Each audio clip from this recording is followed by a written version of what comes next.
ጎይታ ንሞት ዝሰዓረ ካብ ሙታን ተንሥኡ ኢየሱስ ኸበረ ኣይተሓድሽዎ ምስቶም ዝሃረሱ ተላዒሉ እዩ ሕያው እዩ ንሱ ኣይትንሣኤ ጎይታ ንሞት ዝሰዓረ ካብ ሙታን ተንሥኡ ኢየሱስ ኸበረ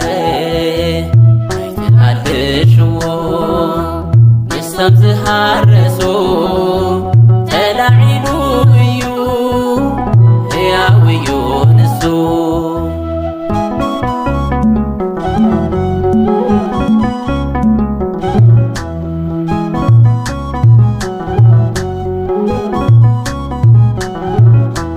ከምቲ ዝበሉና ቅዱሳን መጻሕፍቲ ጎይታ ተላዒሉ ኣብ ሳልሳይ መዓልቲ ከንቱ ንከይኸውን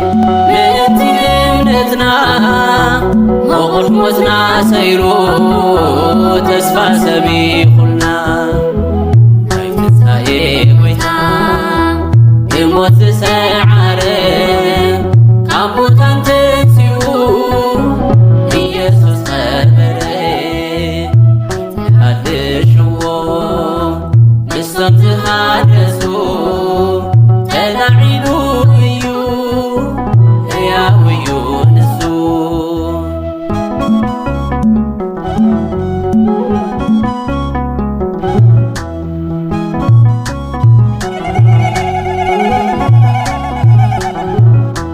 መግደላዊት ማርያም ታይ ትገብረለኺ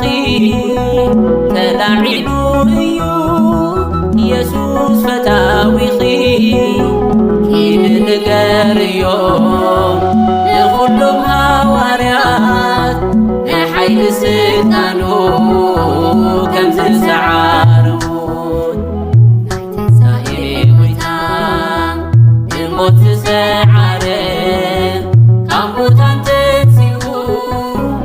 ኢየሱስ ኸበረ ኣይተሓድሽዎ ምስቶም ዝሃረሱ ተላዒሉ እዩ ሕያው እዩ ንሱ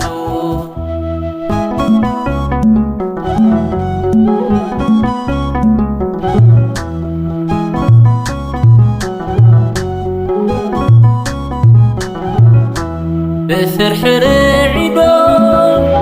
ኣብ ዕፁ ከለዉ ኢየሱስ ኣተወ ብብርሃን ጻዕኒኡ ሃይዳው ዘርጊሑ ሰላም ሰበኸሎም ናይ ትንሣኤ ንጉስ ሰላም ኣብዝሐሎም ትንሣኤ ጎይታ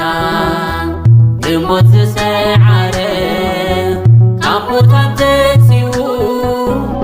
ኢየሱስ ኸበረ ኣይተሓድሽዎ ምስቶም ዝሃረሱ ተላዒሉ እዩ ሕያው እዩ ንሱ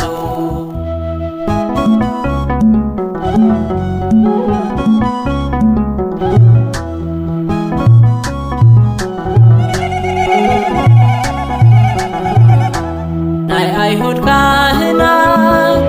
መሲልዎም ነይሩ ብኡኡ ዝተርፍ ሞይቱ ተቐቢሩ ንሱ ግን ተልዒሉ